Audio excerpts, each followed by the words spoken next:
We finally completed our organization with the assignment of liaison representatives among the various divisions as needed. Thus, I had a headquarters staff composed of the division bosses who reported directly to Ned Garland as control boss, or to Wilma as my personal assistant.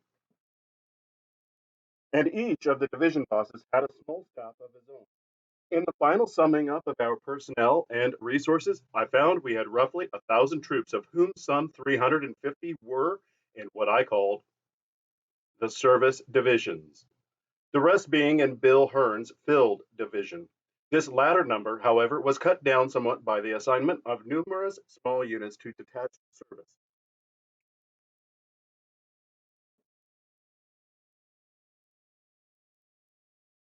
Altogether, the actual available fighting force, I figured, would number about 500 by the time we actually went into action.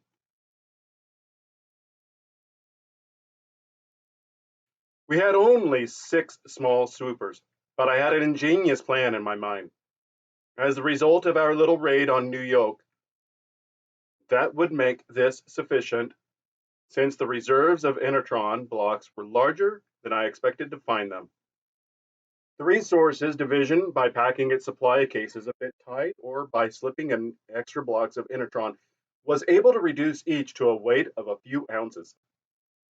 These easily could be floated and towed by the swoopers in any quantity. Hitched to Ultron lines, it would be a virtual impossibility for them to break loose.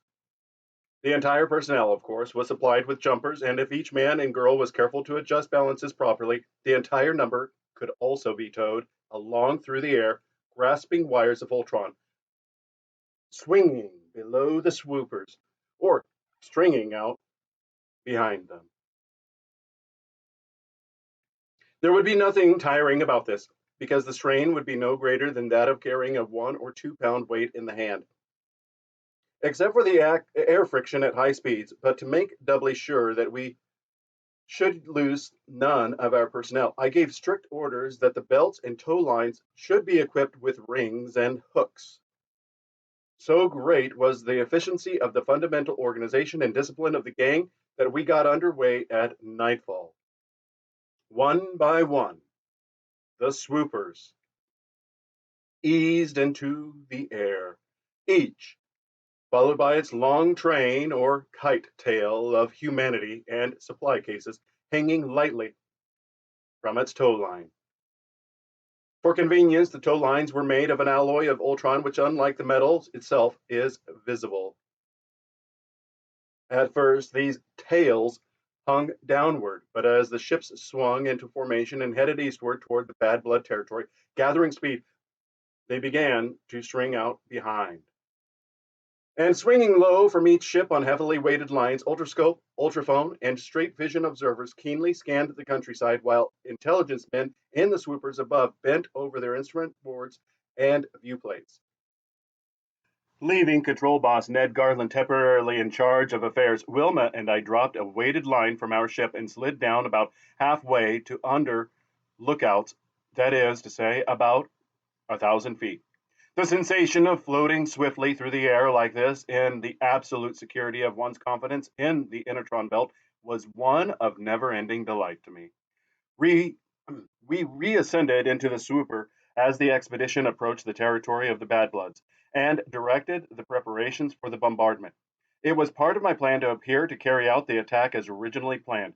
About 15 miles from their camps, our ships came to a halt and maintained their positions for a while with the idling blast of their rocket motors, to give the ultrascope operators a chance to make a thorough examination of the territory below us, for it was very important that this next step in our program should be carried out with all secrecy.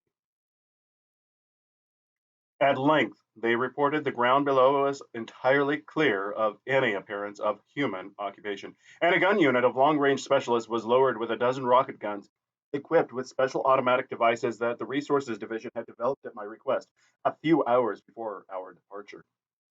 These were aiming and timing devices. After calculating the range, elevation, and rocket charges carefully, the guns were left, concealed, in a ravine, and the men were hauled up into the ship again at the predetermined hour.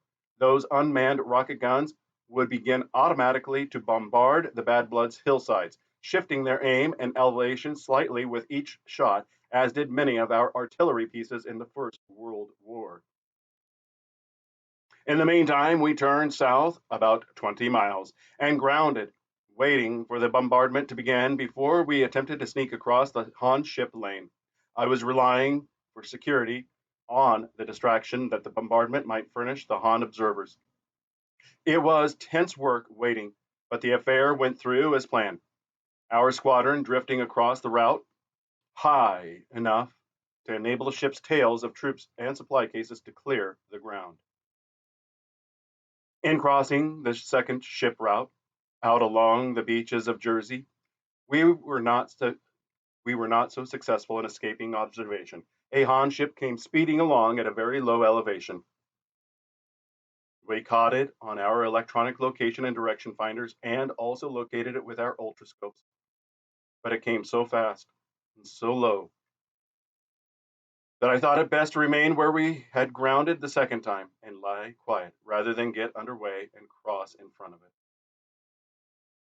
The point was this: while the Hans had no such devices as our ultrascopes with which we could see in the dark, within certain limitations, of course, and their electronic instruments would be virtually useless in uncovering our presence since all but natural electronic activities were carefully eliminated from our apparatus, except electrophone receivers, which are not easily spotted.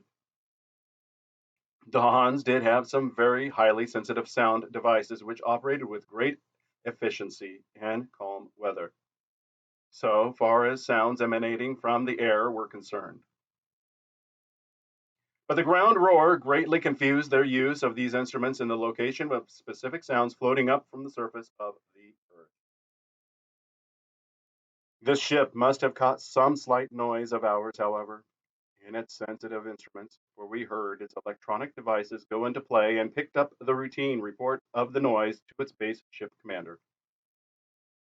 But from the nature of the conversation, I judged they had not identified it and were, in fact, more curious about the detonations they were picking up now from the Bad Bloods' lands some 60 miles or so to the west.